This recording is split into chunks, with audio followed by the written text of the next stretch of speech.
Hello दोस्तों, आप देख रहे हैं ए टू जेड चैनल। और आज मैं आपके लिए लेकर आया हूँ पुरुषोत्तम मास का अंतिम अध्याय, यानी कि 30वां अध्याय। अब तक हमने 2900 अध्याय सुन लिए थे। अब सुनते हैं 30वां अध्याय। तो चलिए दोस्तों, देखते हैं।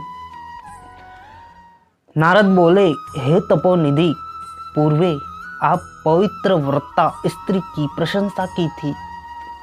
उनके लक्षणों को आप मुझे कहो। अपना पति बदसूरत, बुरे बर्तन वाला, रोगी, क्रोधी, कंजूस, डरपोक, जुआरी, बूढ़ा, गूंगा, अंधा, बहरा, पर स्त्री में लंपट हो, फिर भी पतिव्रत स्त्री ने बानी शरीर और कर्म से हमेशा देव की तरह पूजा करनी चाहिए। पति की ओर द्वेष भाव से न देखना, पति की आज्ञा के बिना कोई कार्य न करना, पति को सुख देने तत्पर रहना, पति के खाने के बाद खुद खाना, पति के पास बैठकर प्यार से खिलाना, अच्छी न लगने वाली बातें न करनी, पति के सोने के बाद सोना और सुबह पति के जगने से पहले जगना, सास ससुर की माता पिता की तरह सेवा करना, घर वपराश में करक सर कर के बचत धर्म कार्य और दान में खर्चना, या कोई सद्कार्य में बचत खर्च करना, पराया पुरुष उसके सामने देखे, मीठे बोल बोले, पैसों की लालच दिखाए, फिर भी उसमें न फंसना, रजस्वला स्त्री को चौथे दिन स्नान करने के बाद ही घर काम करना, 3 दिन तक उसे किसी भी चीज को छूना नहीं, देवों का पूजन आदि छोड़ देना, सगर्भा स्त्री को हमेशा अपना मन आनंद में रखना और सदशास्त्र का पाठ करना, खराब चित्र न देखना, पति खुश रहे ऐसा व्यवहार करना, पति के साथ झगड़ा करके घर न छोड़ना, पति दुखी हो ऐसा बर्ताव न करना, पति 12 गांव परदेश जाए तब रोना नहीं और उसे जाने से रोकना चाहिए, श्रृंगार मत करना।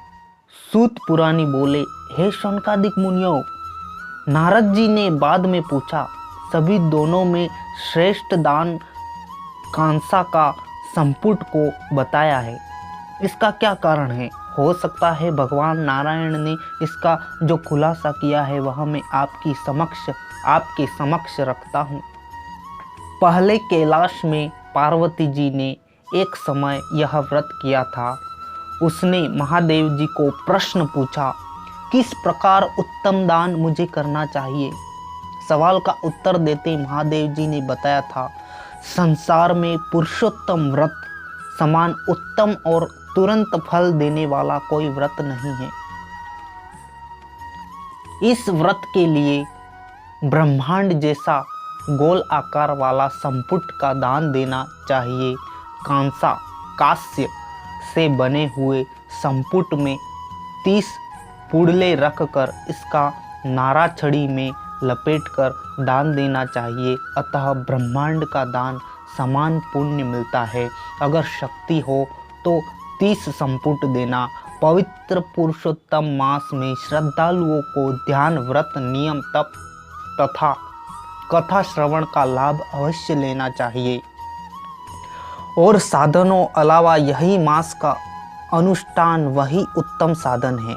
यह मास का महात्मा सुनने वाले को तमाम पाप का नाश होता है। पृथ्वी की परिक्रमा करने से तथा गंगा स्नान से जो फल मिलता है वही पुरुषोत्तम मास के महात्मा सुनने से मिलता है। क्षत्रिय की राजपाट ब्राह्मण जो सुनता है उसे उसकी जमीन जागीर मिलती है। वैश्य को द्रव्य और शूद्र को सुनने से मुक्ति मिलती है। यह मास में पुरुषोत्तम भगवान मुरली और पीताम्बरी धारण करने वाले, शंख, चक्र, पद्म, कटी, मेखला, कुंडलादि धारण करने वाले को ध्यान धरने से या जप करने से तमाम पापों का विनाश होता है। वह सुख शांति पाता है। भगवान पुरुषोत्तम का भक्ति भाव से पूजन आदि करने से इंद्रद्युम्न, शत्रुद्युम्न, यौवनाश्व, भगीरथ आदि भगवान के पास जा सकते हो। सूत पुरानी से यह कथा सुनते शौनकादिक मुनियों ने कहा, हे सूत मुनि, आपने हमें उत्तम फल देने वाली श्रेष्ठ कथा सुनाई है, अतः आप सदा के लिए कुशल रहो तथा हजारों साल जीते रहो। ऋषि मुनियों के इस प्रकार आशीर्वाद पाते और उनकी परिक्रमा कर सूत पुरानी अपने नित्य कर्मों के लिए वहां से अपने शिष्य सुदामा के साथ विदाई ली और उन्होंने भागीरथी तट से आगे बढ़ना शुरू किया। इति श्री बृहन्नारदीय पुराण के पुरुषोत्तम महात्मा का स्त्री के धर्म श्रेष्ठ दान महात्मा नामक 30वां अध्याय संपूर्ण हुआ। अब सुनते हैं पुरुषोत्तम मास की पावन कथा को। पसीने के पैसों की कथा। चंद्रसेन अनंतपुर नगरी का राजा था। वह बड़ा दयालु और परोपकारी था। अपने राज्य के कार्यों के साथ धर्म ध्यान भी करता था। व्रत नियम जप तप करता था। ऐसे में पुरुषोत्तम मास आया। राजा और रानी ने पुरुषोत्तम मास का व्रत किया। दोनों रोज नंदी जाते थे। वहां स्नान करने के बाद कांठा गोरमा जी का पूजन करते थे। वहां उपस्थित ब्राह्मण को दान दक्षिणा देने के बाद महल आते थे। तमाम ब्राह्मण राजा का दिया हुआ दान लेते थे, मगर एक ब्राह्मण वह लेता नहीं था। वैसे गरीब जैसा लगने वाला यह ब्राह्मण नम्रता से ना बोलता था। राजा उसे आग्रह करता था, फिर भी वह ब्राह्मण कहता था, राजन, अगर आप देना चाहते हो तो मुझे आप आखिर में देना। इधर राजा ने सोचा, ब्राह्मण गरीब है, शायद वह अधिक दक्षिणा की आशा में हो। ठीक है, आखिरी दिन में मैं उसे खुश कर दूंगा। ऐसे पुरुषोत्तम मास का आखिरी दिन आया। राजा ने अन्य ब्राह्मणों को एक एक सुवर्ण मुद्रा दान दी, लेकिन वह गरीब ब्राह्मण को 5 सुवर्ण मुद्रा दी। ब्राह्मण ने राजा को पूछा, हे राजन, आप यह द्रव्य कहाँ से लाते हैं? राजा ने उत्तर दिया, क्यों, यह मैं अपने खजाने से लाता हूँ। ब्राह्मण ने कहा, जाने अनजाने अनीति का धन भी आपके खजाने में आ गया हो, अतः आपकी सच्ची कमाई का धन मुझे चाहिए। राजा ने सवाल किया, ऐसा आग्रह रखने का कोई हेतु? ब्राह्मण बोला, हे राजन, दक्षिणा लेना मेरा धर्म है। आप देने वाले, मैं लेने वाला हूँ, मगर मुझे शुद्ध धन ही चाहिए। आपके पसीने की कमाई हो तो मुझे दे, मैं खुशी से ले लूँगा। यह सुनते ही राजा ने कहा, कल सुबह आप मेरे महल आना, मैं आपको पसीने की कमाई दूंगा। इधर शाम होते ही राजा चिंता में पड़ गया। पसीने से कमाई करनी थी। थोड़ा अंधेरा हुआ। राजा ने फटे पुराने मेले कुचले कपड़े पहन लिए। खुद मजदूर जैसा होकर अपने निवास के पिछवाड़े से निकल गया। राजा ने अपनी सारी जिंदगी में राजपाट किया था, कभी मजदूरी नहीं की थी, इसलिए किसी ने उसे काम के लिए नहीं रखा। वह राजा चलते चलते लोहार के वहाँ आया। वह लोहार खेती के कुछ साधन बना रहा था। अपने एक हाथ आग जलाने का काम करता था और दूसरे हाथ से गर्म लोहे को हथौड़े से पीटता था। राजा ने लोहार के पास जाके कहा, मैं मजदूर हूँ, मुझे कोई काम दे सकते हो? आप कहे ऐसा काम करूँगा। लोहार बोला, काम तो है, मगर तुम्हें सारी रात यह साधन से कोयले को फूंक कर आग देनी होगी, साथ में हथौड़ा भी चलाना होगा। जब तुम 8 घंटे काम करोगे तो मैं तुम्हें 4 आना मजदूरी दूंगा। यदि यह बात जो तुम्हें मंजूर हो तो आ जाना। राजा ने काम शुरू किया। कभी हवा भरता, फूंकता तो हथौड़ा चलाता। शुरू में जोश में काम किया, कुछ मालूम नहीं हुआ, लेकिन बाद में अपनी हथेली में छोटे मोटे घाव हो गए। अभी तो 1 ही घंटा हुआ था। राजा का पूरा शरीर पसीने से तरबतर हो गया। हाथ में अब ऐसे घाव हो गए थे कि वह बड़ा हथौड़ा भी नहीं पकड़ पाता था। राजा की आंखों के आगे अंधेरा हो गया। राजा हाथ से हथौड़ा भी नहीं पकड़ पाता था। वह अपने स्थान पर बैठ गया।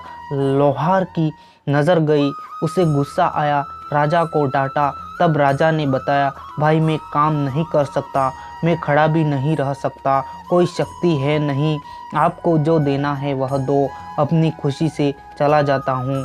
लोहार ने अपनी जेब से छोटा सा डब्बू का सिक्का 2 पैसा निकाल कर फेंका। राजा ने वह सिक्का लिया और वहाँ से निकल गया। आज राजा को ज्ञान हुआ कि मेहनत करनी इतनी आसान नहीं है। वह सिक्का लेकर महल आया। उन्होंने जो पहन रखे थे वह मजदूर के वस्त्र उतार दिए, हाथ पैर धो डाले, साथ में हाथ में लेप लगाया और सो गए। सुबह होते ही राजा ने दैनिक काम पूर्ण किए। बाद में अपने महल के झरोखे में जा खड़ा वह ब्राह्मण की प्रतीक्षा करने लगा। कुछ देर बाद ब्राह्मण का वहाँ आगमन हुआ। राजा नीचे आया, वह ब्राह्मण का स्वागत किया। राजा ने अपने जेब से वह सिक्का जो लोहार ने फेंका था ब्राह्मण को दिया। ब्राह्मण ने वह सिक्का प्रेम से लिया और आशीर्वाद देते हुए कहा, भगवान पुरुषोत्तम जी की कृपा से आपके यहाँ पुत्र जन्म होगा।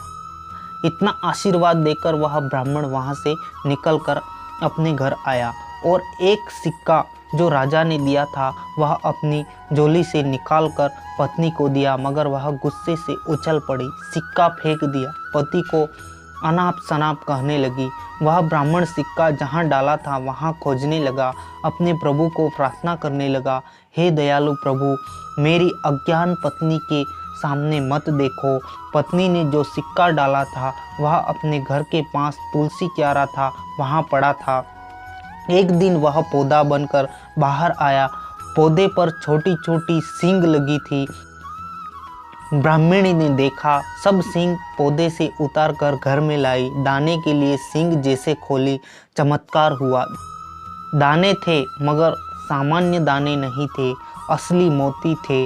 वह दौड़ी चली आई पति के पास और दाने दिखाए। ब्राह्मण भी हैरत में पड़ गया, लेकिन वह समझ गया यह चमत्कार वह सिक्के का है जो एक दिन पत्नी ने गुस्से में आकर फेंक दिया था। बाद में रोजाना 5 सींग पौधे से उतारती थी, 25 मोती निकलते थे। वह बाजार में बेचकर पैसे लाते। कुछ दिनों में ब्राह्मण को गरीबी से छुटकारा मिल गया। अब वह धनवान बन गया। इधर ब्राह्मण ने अपने मकान में आसपास कांटे की एक सीमा तैयार कर ली। साथ वह दोनों सतत ध्यान भी देते थे, अतः कोई वहां आता नहीं था। आखिर यह बात राजा के मंत्री के कानों तक आ गई। मंत्री की नज़र में खराबी आई। वह पौधा जब्त करने के लिए अपने सैनिक भेजे। वह साथ गया। वह ब्राह्मण के घर आकर बोले, हे ब्राह्मण, अपना यह पौधा राजा के सिक्के से हुआ है, अतः वह राजा का ही है। इतने दिन आपने लाभ उठाया, चलो ठीक है, मगर अब हमें राजा जी के पास ले जाने दे। ब्राह्मण चुप रहा, लेकिन उसकी पत्नी बोली, कौन कहता है कि यह राजा के सिक्के वाला पौधा है? यह तो हमारे पुण्य का और भगवान पुरुषोत्तम मास के व्रत का नतीजा है। अब साथ में आया मंत्री शट सा बन गया, हंसते हुए कहने लगा, हम पता लगाएंगे राजा जी का सिक्का है कि नहीं। अगर सिक्का अंदर नहीं है तो हम खुद निकल जाएंगे। और मंत्री ने पौधा खोदने के लिए आदेश दिया। खोदना शुरू हुआ, थोड़ा सा और, मगर पौधे का मूल कहाँ था वो तो नज़र नहीं आता था। मजदूर थक गए।